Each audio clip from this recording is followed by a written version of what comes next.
Hi viewers, welcome to our channel. Present మనతో పాటు దాము బాలాజీ గారు సీనియర్ జర్నలిస్ట్ వారితో ఒకసారి మాట్లాడదాం. సార్ నమస్కారం. సార్ రామ్ గోపాల్ వర్మ గారు తెరకెక్కించిన శివ సినిమా అప్పట్లో అదొక సెన్సేషన్ క్రియేట్ చేసింది, ట్రెండ్ సెటర్ గా మారింది. నాగార్జున గారికి ఒక మంచి బ్రేక్ ఇచ్చి ఆయన సినిమాల్లో ఇప్పటికీ గుర్తుండిపోయే సినిమాగా నిలిచింది. దాన్ని ఇప్పుడు రిలీజ్ చేశారు. సో ఇవాళ రిలీజ్ అయింది. మరి 4K క్వాలిటీ అని చెప్పేసి తీసుకొచ్చారు. మరి ఎలా ఉంది థియేటర్ ఎక్స్పీరియన్స్? మరోసారి ఎలా అనిపించింది సార్ దీనికి సంబంధించి? శివ 1989లో రిలీజ్ అయింది. రిలీజ్ అయ్యి ఒక సంచలనం సృష్టించింది. దాని గురించి ఇప్పుడు కొత్తగా చెప్పాల్సిన అవసరం లేదు, అందరికీ తెలుసు. అయితే ప్రధానంగా శివ ఏమి క్రియేట్ చేసింది, శివ ముందు శివ తర్వాత అన్న ఒక ఫీలింగ్ ఎందుకు వచ్చిందంటే, అప్పటి వరకు ఉన్న అనేక కన్వెన్షన్స్ని, స్క్రిప్ట్లో ఉన్న కన్వెన్షన్స్ కావచ్చు, సౌండ్లో ఉన్న కన్వెన్షన్స్ కావచ్చు, విజువల్గా ఉన్న కన్వెన్షన్స్ కావచ్చు, అనేక కన్వెన్షన్స్ని డైలాగ్స్లో కానీ అనేక కన్వెన్షన్స్ని శివ బ్రేక్ చేసింది. అంటే అసలు నాగార్జున అంతకుముందు అంతా కూడా ఒక ట్రాజిక్ సినిమాలు ఏదో అలాంటివి ఇచ్చేవాడు, కానీ యాక్షన్ హీరోగా నాగార్జున ఎవరు కూడా ఊహించలేదు. అందరూ కూడా రాంగ్ సెలక్షన్ అన్నారు. అంతకుముందు గీతాంజలి వచ్చింది. గీతాంజలిలో కూడా నాగార్జున వెరీ డల్గా ఉన్న చనిపోయే క్యారెక్టరు, జబ్బు క్యారెక్టరు అలాగే ఉండేవాడు. అలాంటిది ఏంద్ర యాక్షన్ సినిమా నాగార్జున ఇలా చూపిస్తాడని ఎవరు ఊహించాలి. అంతకుముందు ఏంటంటే హీరోలకంతా ఎలివేషను, బిల్డప్లు ఇవి ఉండేవి. దీంట్లో ఏమీ లేదు, బిల్డప్లు లేవు, ఎలివేషన్ లేదు, కామ్గా వస్తుంటాడు సినిమా కాలేజీకి. సడన్గా అతను ఎవాల్వ్ అయ్యే పద్ధతి వేరే రకమైన పద్ధతిలోకి స్టార్డమ్ని ఎలా క్రియేట్ చేయొచ్చు అనేది తీసుకొచ్చాడు. ఇక మూడోది ఏంటంటే సౌండ్ అంతకుముందు గన్తో కలిస్తే అది విచిత్రమైన సౌండ్లంతా వస్తుండేది కృష్ణ సినిమాలు, టిష్యూ అని. అవి దాన్ని మార్చేసి రియలిస్టిక్ సౌండ్స్ని క్రియేట్ చేయడం అనేది ఆర్జీవి. అందుకనే ఫస్ట్ కార్డే సౌండ్ ఇంజనీర్ పేరు వేస్తాడనమాట. సో అది ముంబైకి వెళ్ళి ఆయన మొత్తం నెగిటివ్ని తీసుకెళ్ళి ముంబైకి వెళ్ళి చేయించుకొని వచ్చాడనమాట. సో సౌండ్ వచ్చి ఫస్ట్ టైము ఒక స్క్రీన్ మీద, అప్పట్లో డాల్బీలు లేవు, అట్మాస్ లేవు, ఏమీ లేవు, కానీ మాకందరికి ఇప్పటికి కూడా నాకు గుర్తు, మాకందరికి రోమాలు లెక్కపడుచు ఆ సౌండ్ చూస్తే చేశారు. అట్లాగే సైకిల్ చైన్ది మామూలుగా ఇప్పుడైతే కామెడీ అయిపోయింది, చాలామంది బ్రహ్మానందం వీళ్ళందరూ చేయడం, కానీ అప్పుడు ఇలా సైకిల్ చైన్ తీసుకుంటే యూత్ అంతా కూడా సైకిల్ చైన్ పెట్టుకోవడం. అసలు ఆ సినిమా చూస్తుంటే మాకు కూడా ఎవరు నన్ను కొట్టాలి అన్న ఫీలింగ్ అయితే వచ్చింది. అట్లా ఎప్పుడు ఏ సినిమా చూస్తే కూడా రాలేదు. సో అలాంటి, ఎందుకంటే నేను కూడా దాన్ని చాలాసార్లు చూశాను థియేటర్లో. అప్పుడు మేము విపరీతంగా సినిమాలు చూసేవాళ్ళం వెళ్ళి. అందువల్ల మాకు అన్ని సినిమాలకి ఇది డిఫరెంట్గా కనబడిందంటే నేను ప్రత్యక్ష సాక్షి అనమాట. సో సౌండ్ అలా క్రియేట్ అయింది. ఇది తర్వాత విజువల్లో లైటింగ్ వాడడం కానీ, షేడ్స్ వాడడం కానీ, తర్వాత కెమెరా మూమెంట్స్. ఫస్ట్ మనకి అంతకుముందు హాలీవుడ్లో 60sలోనే దాని ఏమంటారు స్టడీకామ్ వాడారు, కానీ ఇక్కడ ఫస్ట్ టైం రామ్ గోపాల్ వర్మ స్టడీకామ్ షాట్లని, అది కూడా చేజింగ్లో చేయడము. తర్వాత షార్ట్ కటింగ్లో మనకి ఏడుస్తుంటే ఏడుపు మీదనే ఫోకస్ చేయడం, కొట్టేవాడి మీద ఫోకస్, ఇవి చేసేవాడు. కానీ దీన్ని డిఫరెంట్ ఎమోషనల్ ఎఫెక్ట్ని తీసుకురావడం అనేది, అంటే మేము అంతకుముందు హాలీవుడ్, ఫ్రెంచ్ సినిమాలు చాలా చూసేవాళ్ళం. దాని ఎఫెక్ట్ ఒక హాలీవుడ్ సినిమా, ఒక ఫ్రెంచ్ సినిమా చూస్తున్న ఫీలింగ్ మాకు కలిగింది. సో అవన్నీ అంటే ఇంటర్నేషనల్ క్వాలిటీ సినిమాకి సంబంధించి టెక్నిక్ని ఆయన తీసుకొచ్చాడు. అప్పటి వరకు ఏంటంటే కథల్ని మాత్రం మన వాళ్ళు కాపీ కొట్టేవాళ్ళు, విదేశ సినిమాల నుంచి కథల్ని కాపీ కొట్టేవాళ్ళు, కానీ టెక్నిక్ని కాపీ కొట్టలేదు. ఆర్జీవి దాన్ని టెక్నిక్ని కాపీ కొట్టాడని చెప్పచ్చు. కాపీ అంటే దాని నుంచి తీసుకొని ఆయన క్రియేట్ చేయగలిగాడు. అందుకనే మనకి గోపాల్ రెడ్డికి కూడా ఈయన ఏం చెప్తున్నాడో అర్థమయ్యేది కాదంట. అందుకని ఆర్జీవి ఏంటంటే కొద్ది రోజులు వీడియో క్యాసెట్ల షాప్ నడిపాడు. అందువల్ల ఆయనకి ఇంటర్నేషనల్ సినిమాలు అవన్నీ ఎక్స్పోజర్ వచ్చాయి. అట్లాగే వాళ్ళ మామయ్య మురళీ మామ అంటారు, ఆయన మురళీరాజు. నేను ఒకసారి ఆయన చాలాసార్లు వెళ్ళాను. ఫస్ట్ టైం వెళ్ళినప్పుడు చూస్తే ఆయన ఒక పెద్ద హాల్ నిండికి హార్డ్ డిస్క్లు ఇవి ఉన్నాయన్నమాట, సీడీలు, డివిడీలు ఉన్నాయి, ఓల్డ్ సినిమాలు అన్నీ ఉన్నాయి ఆయన దగ్గర. ఆయన ఇన్ఫ్లుయెన్స్ కూడా ఆర్జీవి మీద ఉందన్నమాట. అలాగే ఆర్జీవి అప్పటికే ఇంటర్నేషనల్ సినిమాలు చూడడం, ఆ లైటింగు, ఆ సౌండు, ఆ టెక్నిక్ అవన్నీ మీద ఆయనకి మైండ్లో ఉండడం. సో అవన్నీ తీసుకొని వచ్చి ఇక్కడ పెట్టగలిగాడు. సో అందువల్ల మనకి ఒకటి సౌండ్, 2 విజువల్స్, 2 చేసే ఎమోషన్స్ని తీసుకొచ్చే పద్ధతి. అప్పటి వరకు వేరే పద్ధతులు ఉంటే ఈయన ఎమోషన్స్ని వేరే పద్ధతిలో తీసుకురావడం, అంటే వేరే చూపించి ఇక్కడ ఎమోషనల్ ఇంపాక్ట్ చాలా స్ట్రాంగ్గా క్రియేట్ చేశాడు. ఆ ఎమోషనల్ ఇంపాక్ట్ అంత స్ట్రాంగ్గా ఉంటుందని మనం అనుకోము. అంటే ఒక చిన్నాని చంపేటప్పుడు కానీ, లేకపోతే అతను శుభలేఖ సుధాకర్ని చంపేటప్పుడు కానీ, ఇవన్నీ చాలా ఎఫెక్టివ్గా అవి మనకి హాంటింగ్ అనమాట. శివాన్ని మర్చిపోలేరు ఎవరు. ఫస్ట్ చూసిన ఇవి నాకు ఇప్పటికి కూడా గుర్తుందనమాట. సో అలాగా ఆయన అన్ని పద్ధతుల్లో తీసుకొచ్చాడు. అట్లాగే విలన్ క్యారెక్టర్ నీకు దాదాపు 30 minutes విలన్ క్యారెక్టరే ఉండదు.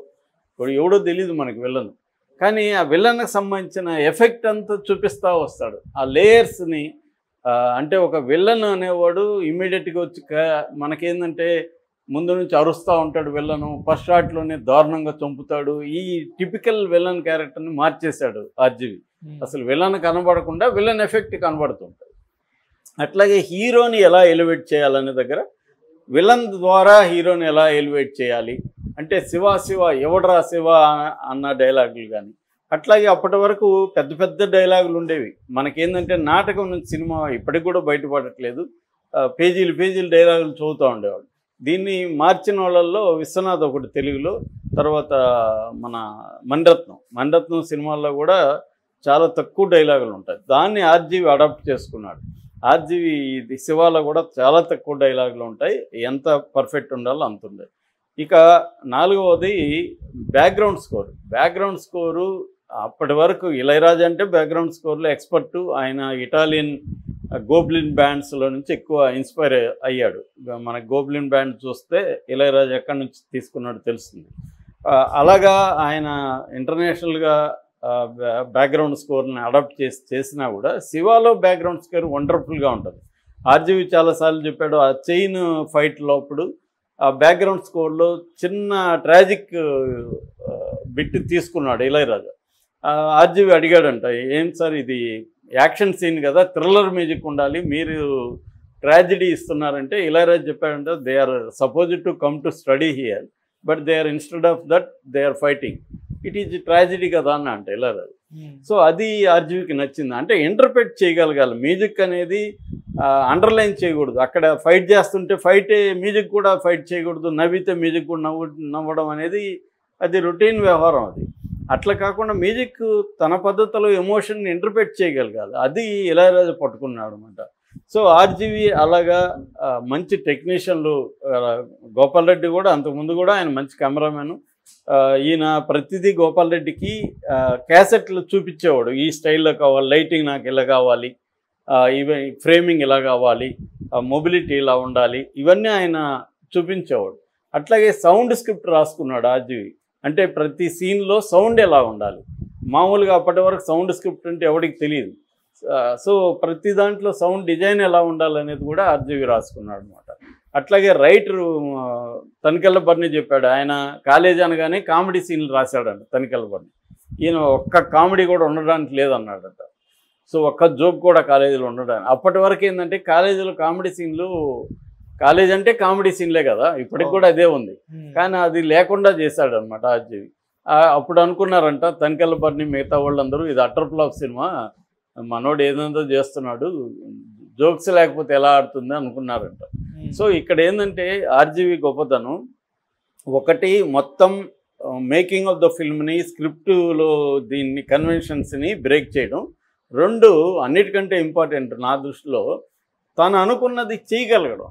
మామూలుగా చాలామంది అనుకుంటారు చేయలేరు, ఎందుకంటే ప్రతి ఒక్కడు అడ్డుపడుతుంటాడు. నీకు హీరో అడ్డుపడతాడు, హీరో వాళ్ళ ఇంట్లో వాళ్ళు అడ్డుపడతారు, ఇటుపక్క హీరోయిన్ అందరూ అడ్డుపడుతుంటారు నువ్వు నీ విజన్ని ఇంప్లిమెంట్ చేయకుండా. ఈయన మరి ఏం చేశాడో తెలియదు, కానీ ఆర్జీవి అందరినీ కన్విన్స్ చేసి తన అనుకున్న దాన్ని చేయగలగడం అనేది ఆర్జీవి సక్సెస్ అని చెప్పచ్చు. చాలామంది ఆర్జీవి కంటే కూడా బాగా స్క్రిప్ట్లో అన్నీ వర్క్ చేసుకోవచ్చు, కానీ ఇంప్లిమెంట్ చేయలేరు.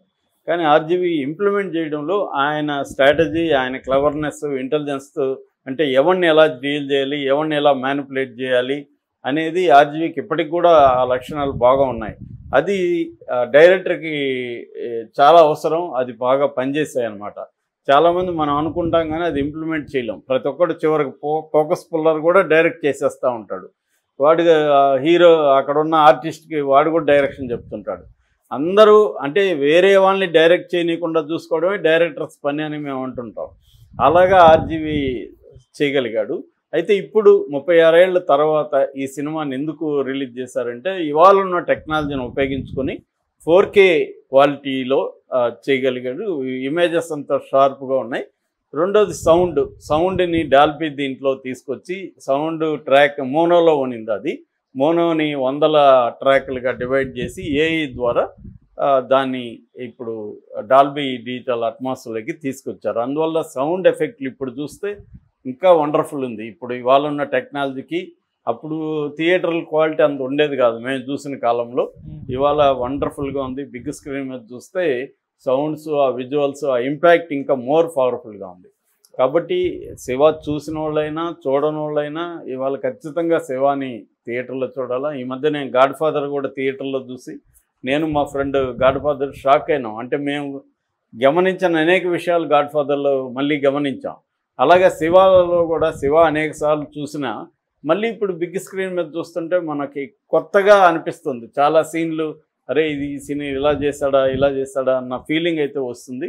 ఖచ్చితంగా సినిమా చూడాలి. చాలామంది శివాని అర్జున్ సినిమాలోంచి కాపీ కొట్టాడు, లేకపోతే కమల్ హాసన్ సత్య అనే సినిమాలోంచి ఎత్తాడు, ఇలాగ రకరకాలుగా చెప్తారు. ఎక్కడి నుంచి మరి ఎందుకు మళ్ళీ శివ ఆయనే తీయలేకపోయాడు కదా శివ లాంటి సినిమా. కాబట్టి ఇవన్నీ ఏంటంటే ఎక్కడి నుంచి తీసుకున్నారనేది ఇంపార్టెంటే కాదు, తీసుకున్న దాన్ని నువ్వేం చేసావు అనేది ఇంపార్టెంట్. సో అలాగా ఆయన ఎక్కడి నుంచి ఇన్స్పైర్ అయ్యారు అనేది పక్కన పెడితే ఒక వండర్ఫుల్ క్లాసిక్, కల్ట్ క్లాసిక్గా శివ ఇప్పటికి కూడా ఉంది. శివ ఇంపాక్ట్ ఇప్పటికి కూడా ఉంది. ఇది కంప్లీట్గా డైరెక్టర్స్ ఫిల్మ్ అనమాట. సో కొన్ని వేల మంది డైరెక్టర్లని తయారు కావడానికి కూడా ఆర్జీవి పర్సనల్గా కానీ శివ యాజ్ ఏ సినిమాగా కానీ ఉపయోగపడింది. శివ చూసి చాలామంది డైరెక్టర్లు అవ్వాలనుకున్నారు. అట్లాగే ఆర్జీవి ఇన్స్పిరేషన్. ఆర్జీవిలో ఇంకొక గొప్పదనం ఏంటంటే అప్పటి వరకు ఒక డైరెక్టర్ కావాలంటే డైరెక్టర్ల దగ్గర మనం పని చేయాలి, వాడికి లాయల్గా ఉండాలి, వాళ్ళ ఇంట్లో అన్ని పనులు చేయాలి. 10 ఏళ్ళు పట్టేది ఒక డైరెక్టర్. ఈవెన్ రాఘవేంద్ర వాళ్ళ నాన్న డైరెక్టర్ అయినా ఆయన కూడా 10 ఏళ్ళు పనిచేశాడు అసిస్టెంట్గా, కో డైరెక్టర్గా. ఇలాగా దానంతా తీసేశాడు ఆర్జీవి. ఇలా వస్తాడు, ఎవరు నువ్వు అని అడుగుతాడు. సార్ నేను సినిమాలు చూస్తుంటాను సార్, స్క్రిప్ట్ ఉంది, డైరెక్ట్ చేస్తావు, చెయ్యి, వదిలేస్తాడు. అట్లా వాడోడు తొంగి చూస్తున్నాడు, కెమెరామ్యాన్ సార్, సరే వాడి కెమెరా ఇవ్వు. ఇలాగా ఎవరినంటే వాడిని కెమెరామ్యాన్లుగా, మ్యూజిక్ డైరెక్టర్లుగా చేశారు. నాకు తెలిసి ఇప్పుడు 60-70 మంది డైరెక్టర్లు తయారయ్యారు ఆర్జీవి దగ్గర. సో ఇది నాకు తెలిసి ఇండియాలో ఇంకే డైరెక్టర్ చేయలేదు. ఇంతమంది టెక్నీషియన్ని క్రియేట్ చేయగలిగిన ఏకైక డైరెక్టర్ ఆర్జీవినే. అది శివ దగ్గర నుంచి ఆ జర్నీ మొదలైంది, ఇప్పటికీ కంటిన్యూ అవుతూ ఉంది. Okay sir, thank you so much.